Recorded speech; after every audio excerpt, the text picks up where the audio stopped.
আসন্ন পঞ্চায়েত নির্বাচনে কৈলাসহর মহকুমাধীন গৌরনগর এবং চণ্ডীপুর ব্লকে মনোনয়নপত্র জমা করেন শাসক দলের প্রার্থীরা। দলের কার্যালয় থেকে নেতা কর্মীরা মিছিল করে প্রার্থীদের ব্লকে নিয়ে যায়। সেখানে নিজ রিটার্নিং অফিসারের নিকট মনোনয়নপত্র জমা করেন প্রার্থীরা। উপস্থিত ছিলেন মন্ত্রী টিঙ্কু রায়, বিজেপি নেতা বিমল কর, সন্দীপ দেবরায়, হিমাংশু দাস সহ আরো অনেকে।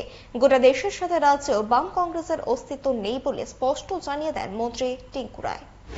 দেখুন, গৌরনগর এবং চণ্ডীপুর সহ গোটা রাজ্যে প্রত্যেকটা ব্লকে আজ আমাদের ভারতীয় জনতা পার্টির প্রার্থী জমা দিচ্ছে নমিনেশন। শুধু এখানে নয়, আমরা মোহনপুর বা কুমারঘাট ব্লক সহ সারা রাজ্যের সমস্ত ব্লকগুলোতে আজকে আমাদের জমা হচ্ছে। 18 তারিখও আজ যেগুলো কমপ্লিট হবে না সেগুলো 18 তারিখ দেওয়া হবে।